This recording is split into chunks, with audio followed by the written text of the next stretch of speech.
Hello, I'm the Nostalgia Critic. I remembered so you don't have to.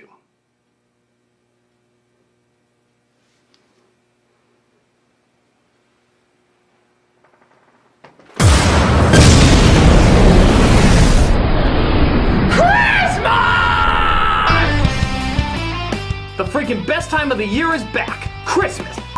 Love it. If I could find a way to kidnap Christmas, tie it up in my basement, visit it every night, and chop off a little bit of its body to consume it so I could slowly become Christmas, I wouldn't because that's gross, but nevertheless, I love it! This year, I'm not only doing top 12 lists and editorials, but I'm reviewing some of the worst holiday specials ever, all building up to what many decree the worst holiday special of all time. But we'll get to that when we get to that. Let's talk about one of the most important part of the holidays, jolly old Saint Nick himself, Santa Claus. You better watch out. There's been so many Santa Clauses over the years, and we all have our interpretation of what we think makes the best one. Which has the most unique take, the most enjoyable performance? Which one do we look at and say that without any doubt, that's Santa Claus? Everyone has their personal picks, and we're gonna look at my top 12 favorite today. Why top 12? Because it's Christmas! This is the top 12 greatest Santa Clauses.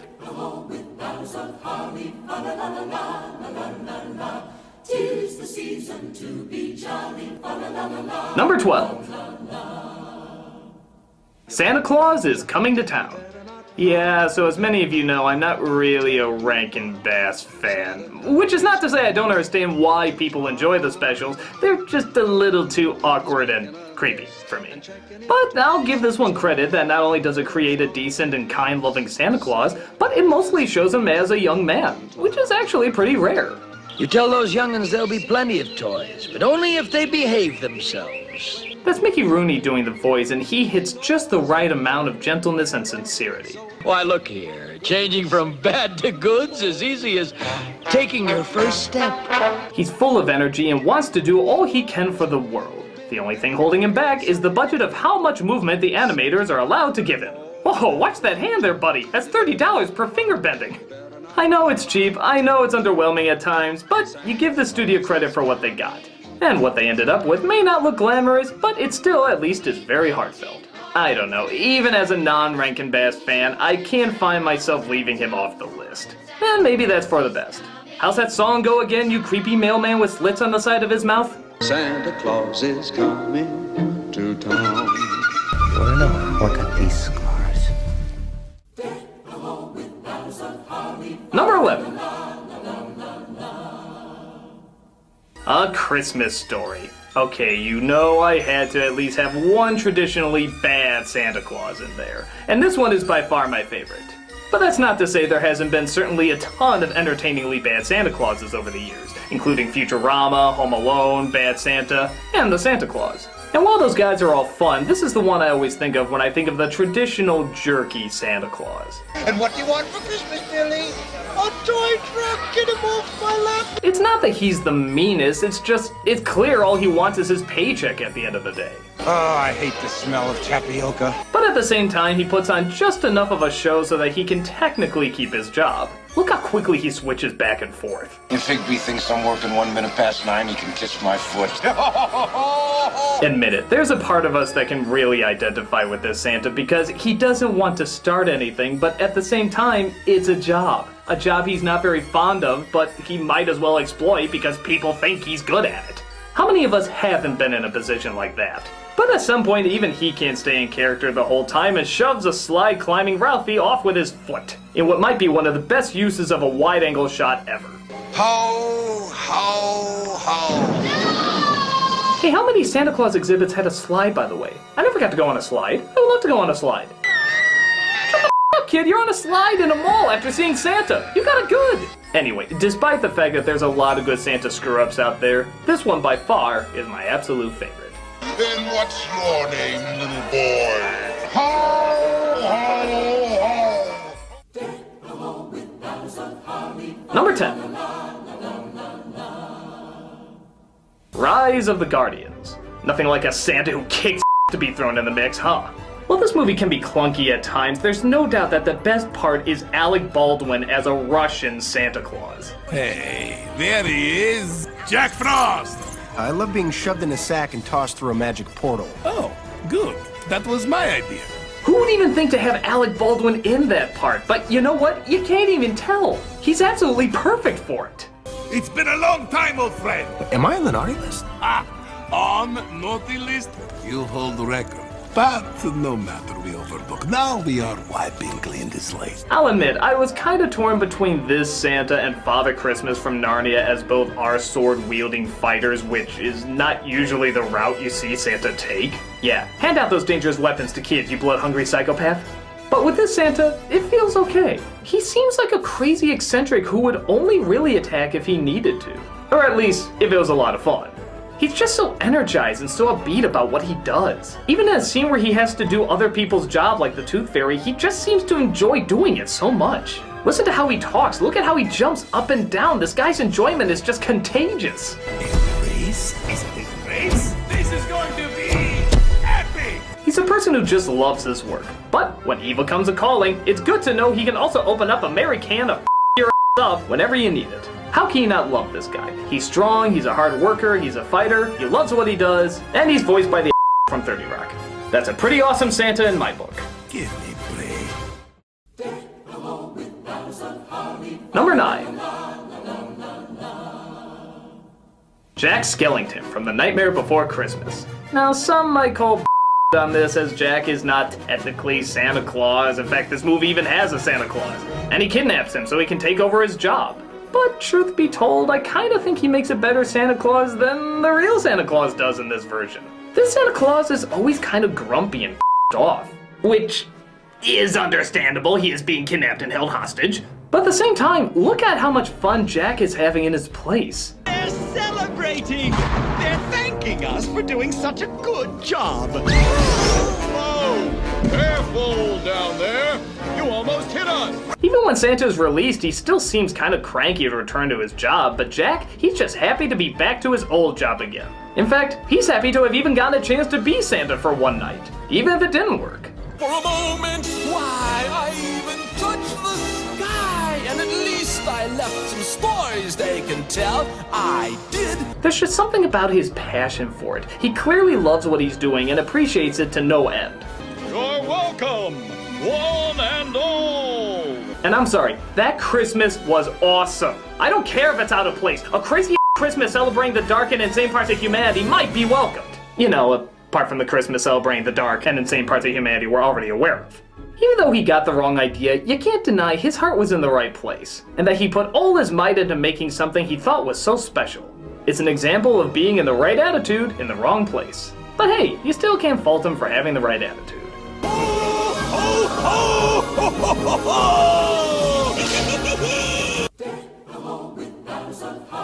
Number 8. The Twilight Zone, The Night of the Meek. Yeah, I know what you're thinking. A Twilight Zone episode? Really? In the top 12 Santa Clauses? Well, this is a very different kind of Santa Claus from a very different kind of source. The Twilight Zone, often known for dealing in the creepy unknown, gives us a really aggressive but very heartwarming take on the origins of a very unique kind of Santa.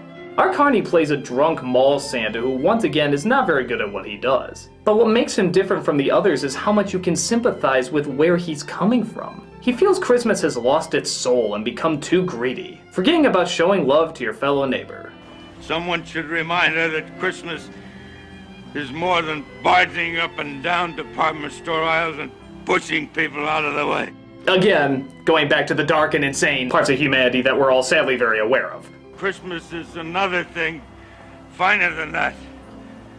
Richer, finer, truer. But all that changes when he finds a magic bag that can give him whatever he wants. So, rather than use it to make him rich or just get himself booze, he uses it to give presents to everyone he comes across. And it's always the exact present that they want. Suddenly, his will to live and his urge to give all come flooding back as for one night, he becomes the town's best Santa Claus that they've ever had.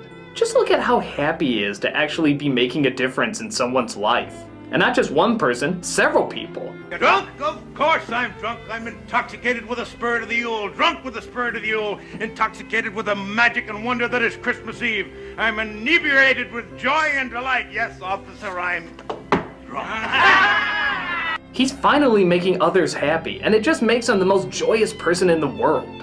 For him, it's the greatest feeling he's ever had. And sure enough, the North Pole sees his good deeds and decides, what the he should be the new Santa from now on. Yeah, a little corny and silly, but Carney's performance as well as that brilliant writing from Rod Serling makes this impossible not to feel all warm and fuzzy inside. It's a great example of how literally and figuratively one great night can last for the rest of your life. There's a wondrous magic to Christmas, and there's a special power reserved for little people. In short, there's nothing mightier than the meek. Number 7. Paul Giamatti in Fred Claus. A lot of people probably want me to put Ed Asner from Elf in this category as the hardworking Santa who clearly shows the exhaustion of what he's going through. But for me, that goes to Paul Giamatti's Santa. Not that I can back this up as a good movie. I can. It's pretty stupid. But still, Giamatti gives the performance of a kind of Santa we don't see too often. The overworked Santa. He's not a jerk or cranky or anything like that. He's just having trouble keeping up with his nitwit brother. His stress-inducing job, and constant notes from upstairs saying if he doesn't get back on track, he could ruin Christmas forever. I'm gonna kill him with kindness. No. You don't have to do that. Love, kindness, it's coming off you like radiation or something. Some might say this is kind of a depressing Santa to watch, but I think it works because you see how much effort he's putting into it, and reminds us not to take advantage of those who are kind enough to do such nice things. The efficiency expert arrives in 15 minutes. We're gonna be fine. Oh, we're gonna be fine. I know it. I know it. Give me a little something. Yes, I will. There we go. You feel his pain and want to help him even as you're watching it. I would gladly shoot Vince Vaughn for you, sir. Just give me a bullet. All right, I gotta hustle because I gotta meet somebody right now, okay? Aye, Captain. Captain's on deck. Rest assured, my man. When it looks like he may have lost Christmas forever, he doesn't just shake his head and look disappointed. He looks downright destroyed. Like all the good things he's valued in life has all amounted to nothing. It just tears him apart. It's ridiculous for anybody to expect that kind of thing. No, you can't. It's too huge. Believe me, I know. Which of course makes us all the more happy when things go right again. Yes, he loses his cool at times, but he clearly shows anyone would in this situation. It's a much more human and relatable Santa. And in the end, nobody can blame him for what he does and how hard he works doing it. It's a great portrayal by a great actor.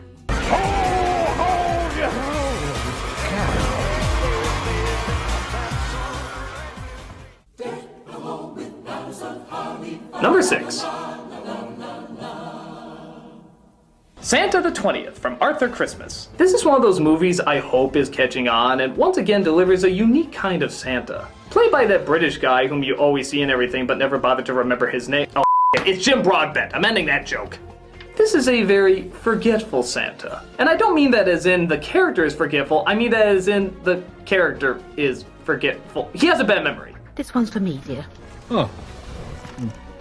Happy Christmas, Margaret. Oh, thank you. He has trouble keeping up with technology, and so the elves end up doing most of the work for him. Some might say that this makes him lazy, but really it just makes him old and inadaptable. But it's obvious he's still trying, it's just hard for him to follow all the new technology and all the new gadgets and such. As happens with a lot of people who get older. Got the PIN code. Just crossed into Germany, sir. Germany? So many countries these days. There's still this sense that this Santa doesn't want to stop helping or giving toys. He just doesn't know the best way to do it anymore. As the writing starts to hit the wall, he can see more and more that he may need to give it up to somebody else. But he's in such denial because he loves giving so much that he doesn't want to leave it. I'm not just a fatty with a suit, am I? Of course not, dear. Yes, he does have a selfish moment here or there, but you realize that's because he's been in a bubble for so long, because he's always been on top. And eventually at the end he does realize the right direction everything should go in, even if it is hard for him to accept. It's hard to explain, there's just kind of this quiet, gentle kindness that you can't help but really enjoy with him. You want to see the job done right, but at the same time you don't want to see it taken away from someone so nice and so likable. You get the feeling this is the guy who's been doing it the longest, and you don't want to see him stop even though you know at some point he has to. Even though he's slow, even though he's forgetful, you can't help but feel for him the same way he obviously feels for everyone else. I'm Santa. Children, rely on me. Number 5. The Wonder Years, A Very Cut-Lip Christmas. As you can see, I couldn't get any video footage for this one, but that's not going to stop me from still talking about one of the greatest Santa Clauses ever. It's the gym teacher, Mr. Cutlip.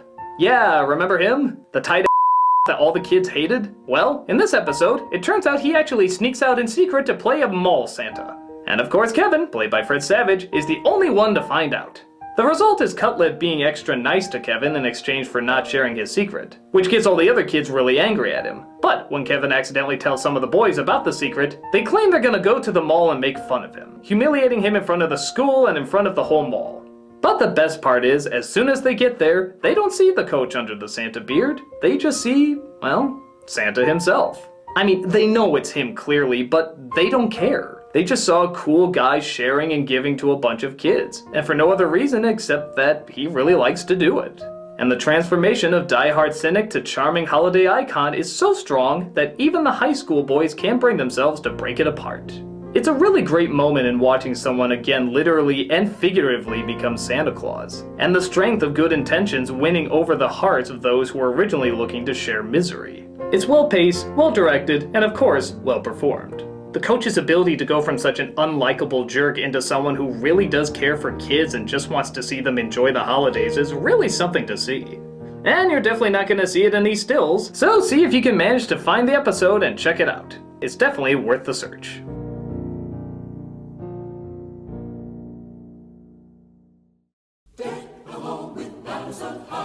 Number 4. Richard Attenborough from Miracle on 34th Street. Insert Mara Wilson revenge joke here. A lot of people have mixed feelings about this remake, and I'd be lying if I said I kinda did too. It has both good elements and bad elements that you can nitpick on, especially in comparing it to the original. But the one element that is particularly flawless is Attenborough as Santa. Again, we just see what an upbeat, kind sweetheart of a man the real Santa Claus could be. I'd like the court to see Mr. Kringle make the reindeer fly.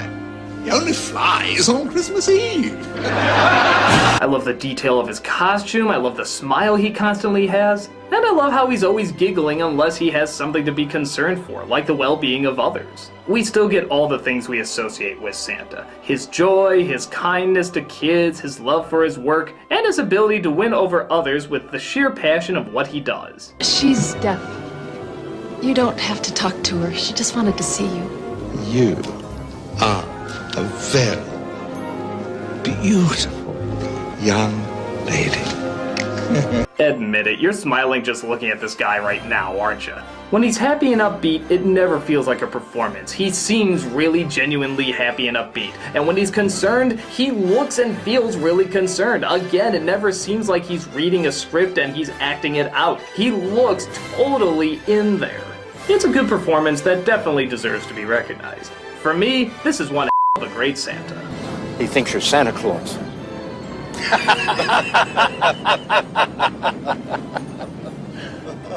I am. Number 3. Edmund Gwynn from Miracle on 34th Street. Yeah, don't act like you didn't see this one coming. Nothing beats the original, and this one is proof of that. There's nothing wrong with Attenborough's giggling and bubbliness, but Gwen's version is much more reserved and dignified. Which again, you don't see in a Santa that often when you think about it, but it's definitely welcomed, as we figure a man who does what he does for so long would carry a lot of proud weight on his shoulders. Don't you realize there are thousands of children lining the streets, waiting to see you? Children who've been dreaming of this moment for weeks. You're a disgrace to the tradition of Christmas, and I refuse to have you malign me in this fashion.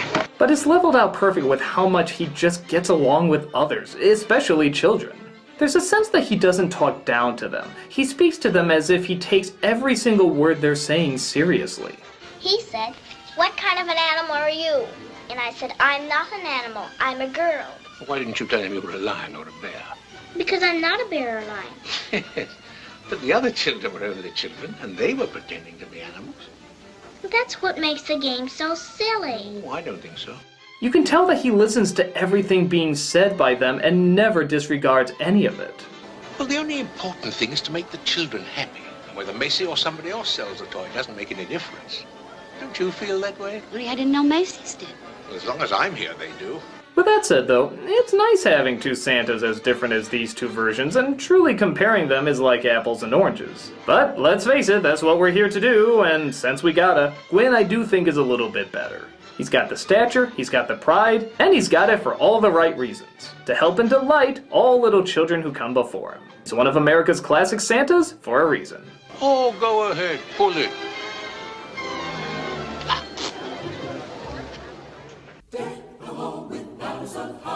Number 2. Santa Claus the movie. Now, of course I've made fun of this movie before in my review of it, and I still stand by it's a pretty goofy flick. But I still can't bring myself to say that David Huddleston as Santa brings anything less than pure Christmas joy. He has so many of the elements needed for a good Santa. The hard worker, the jolly laugh, the weight of his importance, as well as, well, the weight. His love for children, he's just got so much going for him. Did you see their faces when they saw the toys? Oh, yes. They loved their Uncle Claus, huh? I also give credit that the movie does take the whole Santa Claus mythos very seriously. There's a lot of quiet moments and even dramatic moments that really make you feel like you're watching something big and important go down. From this day on, now and forever, we will bring our gifts to all the children in all the world. And his performance is right in the center of it. I think Polar Express tried to do something similar with its build-up, but the Santa we saw wasn't on screen that long, and I don't know, I never felt like I really got a chance to know him. This Santa, we most certainly did. We know he's funny, we know he's kind, we know he'll risk anything just to make the world a little bit of a better place. It's funny because his voice is not the traditional voice you would think of when you think of Santa. It's more high-pitched and less ho-ho-ho-y, but he's just so cheerful and happy whenever he speaks with it that it's almost contagious. You just want to laugh every time he laughs. We did it! We did it! Well done! It's also great that even before becoming Santa, he makes and gives toys to begin with. In fact, he nearly dies in a storm just to give kids who have no toys something to play with that year. It's a performance he made all his own, and we're thankful that he did, because it's truly one of a kind.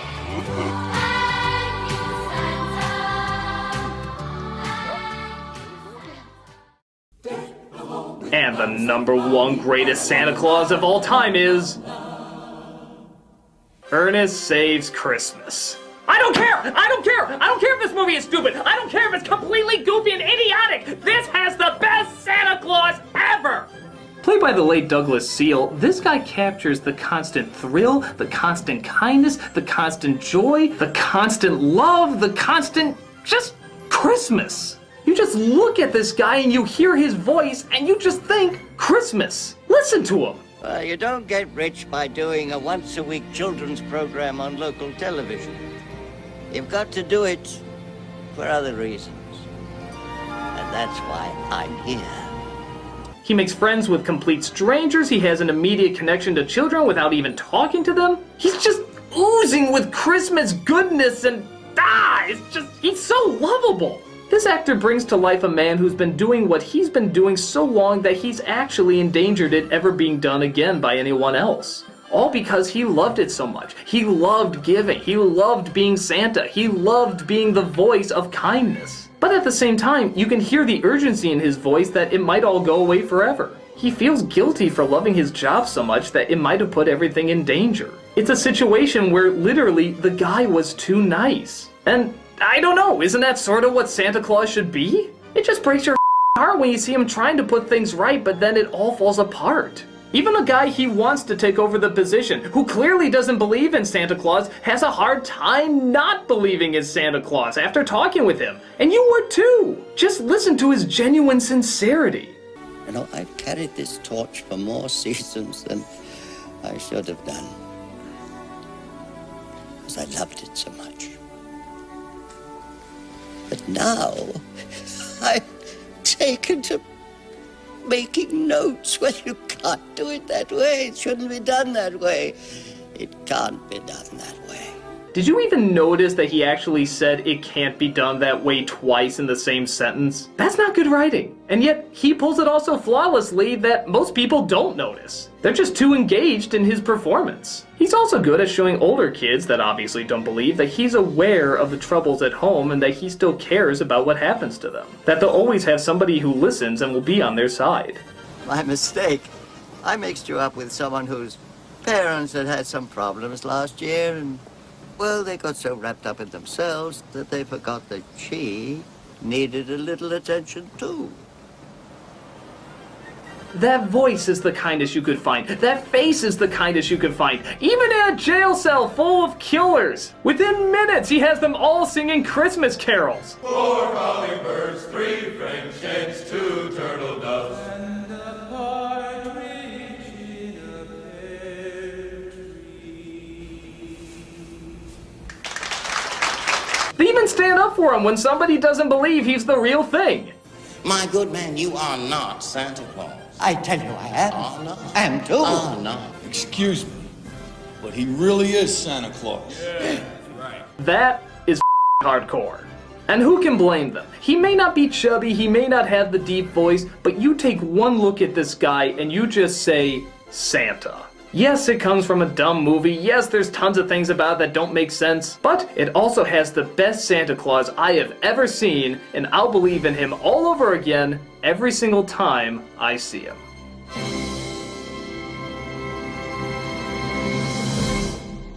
I'm the Nostalgia Critic guy, remember? Because it's Christmas! Hey guys, did you have a good Thanksgiving? Did you have a good Black Friday? Wasn't it awful? Wouldn't you like to shop online instead of going to those stores where you have to step over people? Well, now you can, because only at our store online and nowhere else on the internet, that's probably a lie, until December 4th, we are having our Black Friday sale where a lot of our DVDs are discounted. So go check them out and see if you find something you like.